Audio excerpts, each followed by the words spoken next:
programme de ce magazine Dansez-moi, on retrouve Claude Brumachon et Benjamin Lamarche avec Faust Nocturne, une création d'après le texte éponyme d'Olivier Py. Mais là, c'est vraiment une première. Donc, comment s'approprie-t-on? C'est justement, tout est là. Tout est expérience. 22 castors, front contre front, ou comment 22 danseurs et danseuses expérimentent la possibilité de se tenir ensemble. Ils sont 20 castors, et à un moment donné, ils se mettent vraiment front contre front. Donc c'est pas des conneries, hein.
À la base, on doit faire un opéra, l'opéra de Gounod, sur une demande d'Alain Mercier, directeur de l'opéra de Limoges, qui nous a demandé à Claude Brumachon, notamment, et à moi avec lui, de monter l'opéra tout complet, pas la chorégraphie de l'opéra, mais vraiment l'opéra. Et puis il y a eu le Covid, donc l'opéra a été repoussé, on va le monter finalement, mais en mars 23. Et il a dit, je ne peux pas tout annuler pour faire quand même un événement à côté, mais plus petit, plus restreint. Est-ce que vous pourriez... Voilà, je vous propose de monter ce texte d'Olivier Py, Faust Nocturne, qui n'a rien à voir, et tout à voir, il y a un parallèle. Moi, je ne le connaissais pas du tout. On a lu le texte, qui est quand même extrêmement fourni, extrêmement philosophique, penseur, engagé, sexuel, sexué, qui parle vraiment de choses importantes. Et aussi, il y a tout d'un coup des côtés très crus. Bon. Nous, c'était une proposition, vraiment. C'est pas une commande dans le sens où il nous a demandé, est-ce que ça vous intéresse? On a dit oui, ça nous intéresse. Ce couple, 40 ans d'expérience, cet artiste, cette arrivée de la jeunesse, cette mort proche, c'est extrêmement important. Comment ça? Alors, et puis, c'est vraiment pour nous une expérience presque première de travailler le théâtre. On a déjà travaillé du théâtre avec des grandes écoles, avec des écoles de théâtre, avec l'ESAD à Paris notamment, ou avec des écoles de théâtre, ou alors introduit quelques idées de théâtre dans nos pièces. Mais là, c'est vraiment une première. Donc comment s'approprie-t-on? C'est justement, tout est là, tout est expérience. J'ai envie de dire que c'est vraiment là, ce qu'on va vous proposer mardi, c'est de l'expérimental pour Claude et moi. On a testé des choses.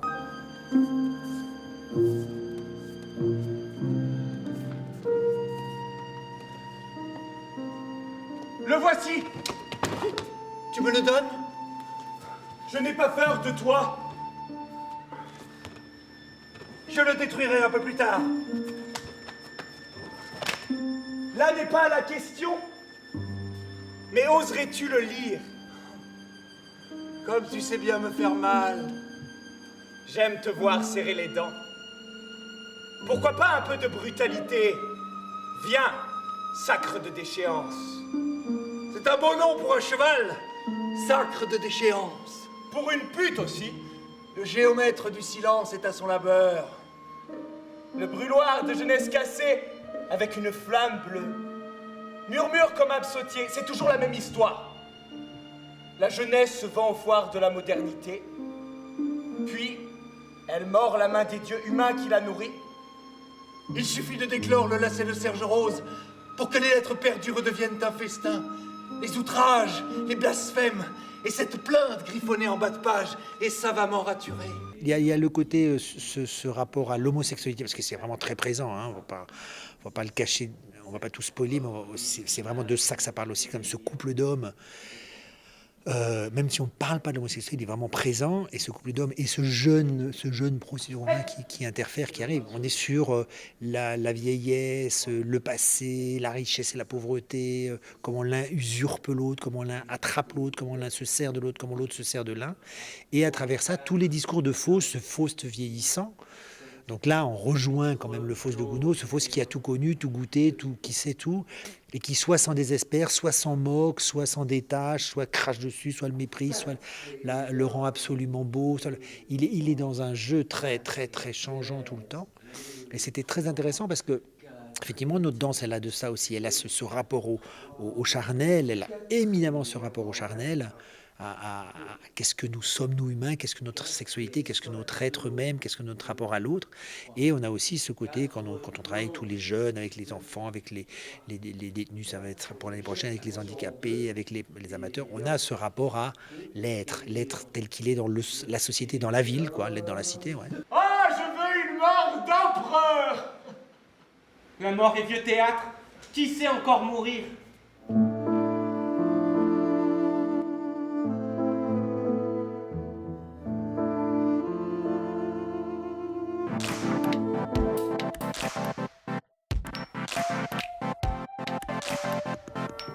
Regardez. Attention, il va bientôt plonger. Plouf! Oui. Vous voyez, je vous avais dit qu'on verrait des castors ici. Eh bien, pari tenu. 22 castors front contre front, c'est une seule et même pièce fabriquée de 3 volets. L'un s'appelle 22. L'autre s'appelle Castor. et le dernier s'appelle Front contre front.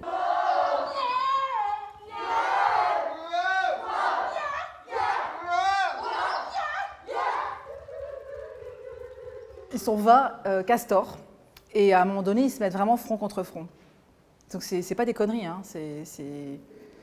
Et il se passe plein de choses à partir de ça parce que tout est possible à partir de 20 personnes, enfin 20 castors. On peut vous montrer d'ailleurs. Hein, ils sont... Je connais pas la chorégraphie. Si, ça. Et ensuite Là, c'est le. Là. Ah, ça.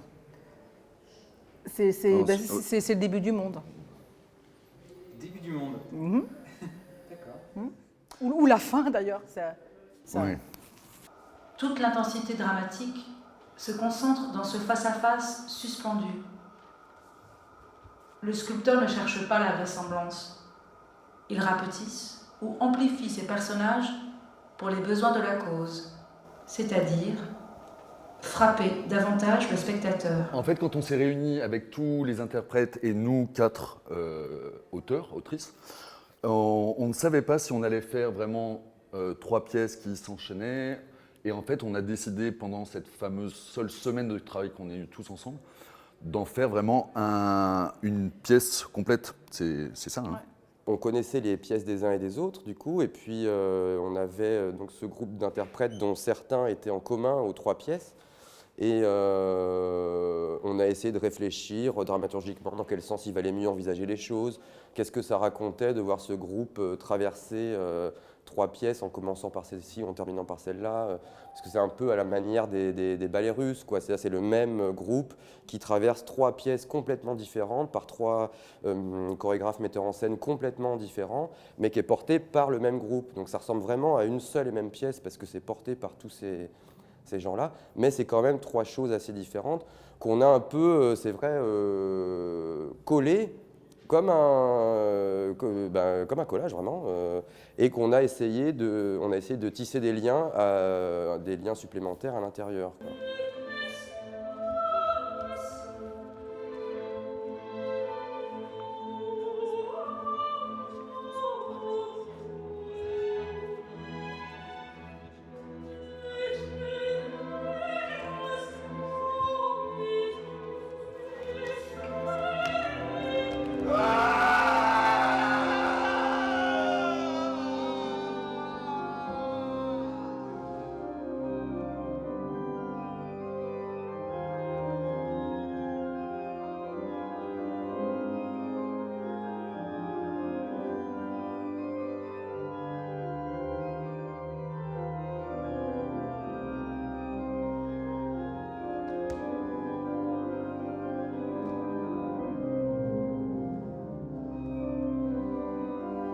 J'ai intégré ce triptyque en étant dans Castor d'abord.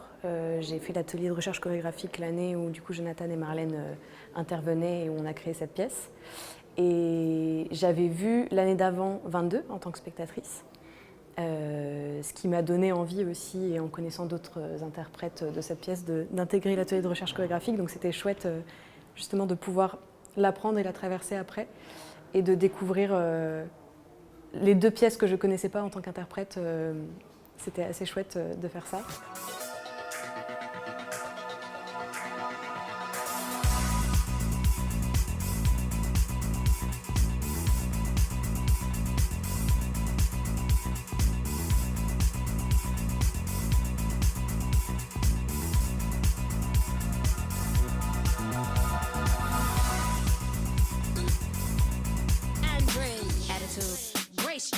Attitude, pay rent, attitude, or own home, attitude, Buffy Khan, attitude, champagne, attitude, Khaleesi's God, attitude, so is Beyonce, attitude, Khaleesi's God, attitude, so is Beyonce, attitude, Khaleesi's God, attitude, so is Beyonce, attitude, Khaleesi's God, attitude, so is Beyonce, attitude, Khaleesi's God, so is Lakaylee, attitude. Sur des grands groupes comme ça, en plus, il y a vraiment des gens qui venaient aussi bien du théâtre et de la danse que de la fac de philo ou de biologie. Donc tout le monde n'a pas les mêmes envies d'avenir, quoi. Et c'est un projet qui maintient ce petit groupe quand même. D'ailleurs, c'est la seule chose qui fait que vous vous voyez encore tous, quoi. Ouais. Donc c'est aussi une histoire d'amitié et de rencontre. C'est pour ça que ça marche aussi, je pense.